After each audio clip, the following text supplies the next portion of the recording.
എല്ലാവർക്കും സലു കിച്ചണിലേക്ക് സ്വാഗതം. ഞാൻ സമീറ. ഇന്ന് ഞാൻ തയ്യാറാക്കാൻ പോകുന്നത് വളരെ പെട്ടെന്ന് തന്നെ നമുക്ക് തയ്യാറാക്കിയെടുക്കാൻ പറ്റുന്ന ചീസ് വെജിറ്റബിൾ പാസ്തയാണ്. അപ്പോൾ അതെങ്ങനെയാണ് തയ്യാറാക്കുന്നതെന്ന് നമുക്ക് നോക്കാം. പിന്നെ ഇന്നലെ നമ്മൾ സലു പ്ലസിൽ നല്ലൊരു വീഡിയോ പോസ്റ്റ് ചെയ്തിട്ടുണ്ടായിരുന്നു. അപ്പോൾ നിങ്ങൾ കാണാത്തവരുണ്ടെങ്കിൽ ഒന്ന് സലു പ്ലസിൽ വന്ന് കണ്ടു നോക്കണേ. ഈ ഒരു പാസ്ത ഉണ്ടാക്കാൻ വേണ്ടിയിട്ട് ഞാനിവിടെ കുറച്ചധികം വെള്ളം അടുപ്പത്ത് വെച്ചിട്ടുണ്ട്. ഇതുപോലെ ഒന്ന് തിള വരുമ്പോഴേക്ക് പാകത്തിനുള്ള ഉപ്പും ഏകദേശം 1/2 ടീസ്പൂൺ ഒലിവ് ഓയിലും കൂടി ഞാൻ ഒഴിച്ചു കൊടുക്കുകയാണ്. ഒലിവ് ഓയിൽ തന്നെ വേണമെന്ന് യാതൊരു നിർബന്ധമില്ല. വെളിച്ചെണ്ണ ഒഴികെ ഏത് ഓയിൽ വേണമെങ്കിലും നമുക്ക് ഉപയോഗിക്കാവുന്നതാണ്. പാസ്ത ഒട്ടിപ്പിടിക്കാതിരിക്കാനാണ് നമ്മളിതിലേക്ക് ഓയിൽ ഒഴിച്ചു കൊടുക്കുന്നത്. ഇത്രയും മതിയാകും. ഇതുപോലെ ഒന്ന് ഇളക്കി മിക്സ് ചെയ്ത ശേഷം ഞാനിവിടെ 2 കപ്പ് മാക്കറോണി എടുത്തിട്ടുണ്ട്. ഈ 2 കപ്പ് മാക്കറോണി ഇതിലേക്ക് ഇട്ട് കൊടുക്കാം. മാക്കറോണി പെട്ടെന്ന് തന്നെ വെന്ത് കിട്ടും. അപ്പം മാക്കറോണി വെന്ത് കഴിഞ്ഞിട്ട് നമ്മളിത് ഊറ്റി മാറ്റി വെക്കും. ഈ സമയം കൊണ്ട് നമുക്ക് കുറച്ച് വെജിറ്റബിൾസ് കട്ട് ചെയ്തെടുക്കാം. ഇതിവിടെ വെന്ത് വന്നിട്ടുണ്ട്, കണ്ടോ? വെന്ത് വരുമ്പോൾ ഇതങ്ങ് ഡബിൾ ആവും. അപ്പം നമുക്കിനി ഇത് ഡ്രെയിൻ ചെയ്തെടുക്കാം.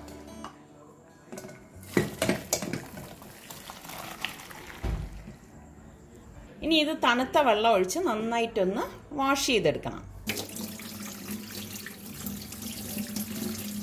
ഞാനിവിടെ കുറച്ച് വെജിറ്റബിൾസ് സ്ലൈസ് ചെയ്തെടുത്തിട്ടുണ്ട്.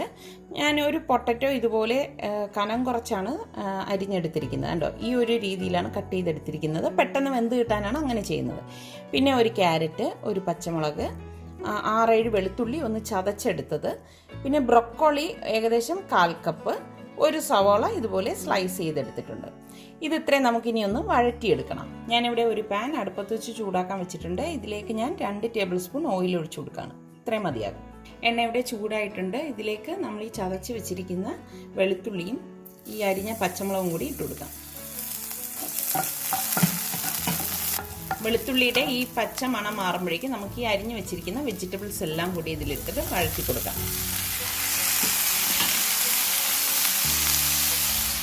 ഇനി ഇതിലേക്ക് നമുക്ക് പാകത്തിനുള്ള ഉപ്പിട്ട് കൊടുക്കാം. ഇപ്പം നിങ്ങളുടെ കയ്യിൽ ബ്രൊക്കോളി ഇല്ലെങ്കിൽ ഈ ഉള്ള വെജിറ്റബിൾസ്, ഇപ്പോൾ പൊട്ടറ്റോയും സവാളയും അതുപോലെ തന്നെ ക്യാരറ്റും കൂടി ഇട്ടാലും മതിയാവും കേട്ടോ. ഇതൊന്ന് വഴറ്റി ഒന്ന് വേവിച്ചെടുക്കണം. ഒരുപാട് വെന്ത് വേണ്ട ആവശ്യമില്ല കേട്ടോ. മൂടി വെച്ച് വേവിച്ചെടുക്കാം. ഇടയ്ക്കിടയ്ക്ക് ഇതിൻ്റെ അടപ്പൊന്ന് മാറ്റിയിട്ട് ഇളക്കി കൊടുക്കണേ. അപ്പം ഞാനിത് ഇടയ്ക്കിടയ്ക്ക് അടപ്പ് തുറന്നൊന്ന് ഇളക്കി കൊടുത്തുകൊണ്ടിരുന്നു. കണ്ടോ? ഇപ്പം നമ്മുടെ പൊട്ടറ്റോയൊക്കെ വെന്ത് വന്നിട്ടുണ്ട്. ഇങ്ങനെ പെട്ടെന്ന് വെന്ത് കിട്ടാനാണ് നമ്മളിതുപോലെ സ്ലൈസ് ചെയ്തെടുക്കുന്നത്. ഇനി ഞാൻ ഗ്യാസ് ഓഫ് ചെയ്തിട്ട് ഇതൊരു പ്ലേറ്റിലേക്ക് മാറ്റുവാണ്.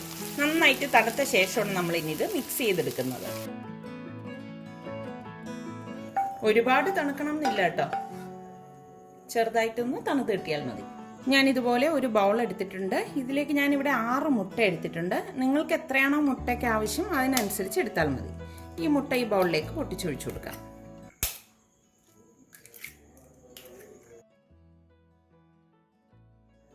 ഇതിലേക്ക് ഇനി പാകത്തിനുള്ള ഉപ്പും കുരുമുളക് പൊടിയും കൂടി ഇട്ട് കൊടുക്കാം. ഉപ്പ് നമ്മൾ വെജിറ്റബിൾസിൽ ഇട്ടിട്ടുണ്ട്, അപ്പോൾ അത് അഡ്ജസ്റ്റ് ചെയ്ത് വേണം. ഈ മുട്ടയ്ക്ക് മാത്രം ആവശ്യത്തിനുള്ള ഉപ്പ് ഇട്ട് കൊടുത്താൽ മതി. ഞാനിവിടെ 1/2 ടീസ്പൂൺ കുരുമുളക് പൊടിയും കൂടി ഇട്ട് കൊടുക്കാം. ഇനി ഇതൊരു വിസ്ക് കൊണ്ട് നന്നായിട്ടൊന്ന് മിക്സ് ചെയ്ത് കൊടുക്കാം.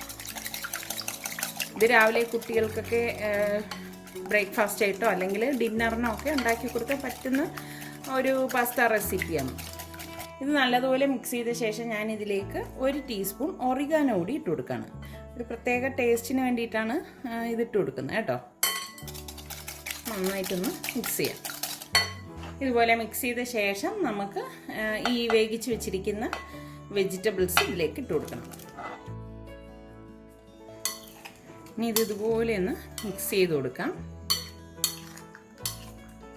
നമ്മൾ ഈ വേവിച്ച് വെച്ചിരിക്കുന്ന മാക്രോണിയും കൂടി ഇതിലേക്ക് ഇട്ടിട്ട് ഇളക്കി കൊടുക്കണം. നന്നായിട്ടൊന്ന് മിക്സ് ചെയ്തെടുക്കാം. ഇതിപ്പോൾ ഞാൻ എല്ലാം കൂട്ടിയിട്ട് മിക്സ് ചെയ്തെടുത്തിട്ടുണ്ട്. ഇനി നമുക്കിത് എങ്ങനെയാണ് തയ്യാറാക്കുന്നതെന്ന് നോക്കാം. ഒരു പാൻ അടുപ്പത്ത് വെച്ച് ചൂടാകുമ്പോഴേക്കും ഞാൻ ഇതിലേക്ക് 2 ടേബിൾ സ്പൂൺ ബട്ടർ ഇട്ട് കൊടുക്കണം. ഈ പാനിലേക്ക് ഈ ബട്ടർ ഒന്ന് ചുറ്റിച്ചു കൊടുക്കാം. ബട്ടർ ഇവിടെ മെൽറ്റായ ശേഷം നമ്മൾ ഈ മിക്സ് ചെയ്ത് വെച്ചിരിക്കുന്ന ഈ കൂട്ട് ഇതിലേക്ക് ഇട്ടിട്ട് ഒന്ന് ലെവൽ ചെയ്ത് കൊടുക്കാം. ഇനി നമ്മൾ ഫ്ലെയിം ലോ ഫ്ലെയിമിൽ വെച്ചിട്ട് വേണം വേവിച്ചെടുക്കേണ്ടത് കേട്ടോ. ഇതുപോലെ ഒന്ന് അമർത്തി കൊടുക്കണം. ഇനി ഇതിന് മുകളിലേക്ക് ഞാനിവിടെ 3 കളറിൽ ക്യാപ്സിക്കം ചെറുതായിട്ട് കട്ട് ചെയ്തെടുത്തിട്ടുണ്ട്. ഇതൊക്കെ ഓപ്ഷണലാണ് കേട്ടോ, അതും കൂടി ഇട്ട് കൊടുക്കാം. ഈ സമയത്ത് മാത്രമേ നമ്മൾ ക്യാപ്സിക്കം ഇട്ട് കൊടുക്കത്തുള്ളൂ, കാരണം ഇതിൻ്റെ ഒരു ആവിയിലിരുന്ന് ഇതൊന്ന് വെന്താൽ മതി. ഇനി ഇതിന് മുകളിലേക്ക് ഞാൻ കുറച്ച് മൊസറല്ല ചീസും കൂടി ഒന്ന് ഗ്രേറ്റ് ചെയ്ത് ഇട്ട് കൊടുക്കുകയാണ്. ഇത്രയും മതിയാകും. ഇനി ഇത് അടച്ചു വെച്ച് വേണം വേവിച്ചെടുക്കാനുള്ളത്. ഇതിപ്പോൾ റെഡി ആയിട്ടുണ്ട്. ഞാൻ ഗ്യാസ് ഓഫ് ചെയ്ത് കൊടുക്കാൻ പോവാണ്. കണ്ടോ, ചീസെല്ലാം മെൽറ്റായി വന്നിട്ടുണ്ട്. അങ്ങനെ നമ്മുടെ വളരെ പെട്ടെന്ന് തന്നെ തയ്യാറാക്കിയെടുക്കാൻ പറ്റുന്ന വെജിറ്റബിൾ ചീസ് പാസ്ത ഇവിടെ തയ്യാറായിട്ടുണ്ട്. ഇത് നമുക്ക് ചൂടോടെ തന്നെ കട്ട് ചെയ്ത് സെർവ് ചെയ്യാവുന്നതാണ്.